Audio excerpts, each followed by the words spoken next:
Cuban സമുദ്രാതിർത്തിയിൽ American രജിസ്ട്രേഷനിലുള്ള speed ബോട്ടിലുണ്ടായ വെടിവയ്പിൽ 4 പേരാണ് മരണപ്പെട്ടിരിക്കുന്നത്. ഫ്ലോറിഡയിൽ register ചെയ്ത ബോട്ടിലെ യാത്രക്കാർക്ക് നേരെ ക്യൂബൻ സൈന്യം നടത്തിയ വെടിവയ്പിലാണ് 4 പേർ മരണപ്പെടുകയും 6 പേർക്ക് പരിക്ക് പറ്റുകയും ചെയ്തത്. അമേരിക്കയിൽ സ്ഥിരതാമസമാക്കിയ സായുധരായ 10 ക്യൂബൻ പൗരന്മാരാണ് ഈ ബോട്ടിൽ ഉണ്ടായിരുന്നതെന്നും ഇവർ രാജ്യത്തേക്ക് നുഴഞ്ഞുകയറി ഭീകര ആക്രമണം നടത്തുവാൻ ലക്ഷ്യമിട്ടിരുന്നതായും ക്യൂബൻ സർക്കാർ ആരോപിക്കുകയും ചെയ്യുന്നുണ്ട്. അതിർത്തി ലംഘിച്ചെത്തിയ ബോട്ട് സൈന്യത്തിന് നേരെ ആദ്യം വെടിയുതിർക്കുകയായിരുന്നുവെന്നും ഇതിൽ ഒരു സൈനികന് പരിക്കേറ്റതിനെ തുടർന്നാണ് തങ്ങൾ തിരിച്ചടിച്ചത് എന്നുമാണ് ക്യൂബയുടെ വിശദീകരണവും.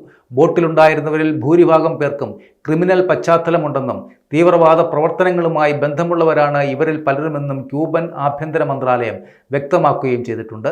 എന്നാൽ ക്യൂബൻ അധികൃതർ പുറത്തുവിട്ട ഈ വിവരങ്ങൾ അമേരിക്കൻ അന്വേഷണ ഏജൻസികൾ ഇപ്പോൾ പരിശോധിച്ചു വരികയാണ്.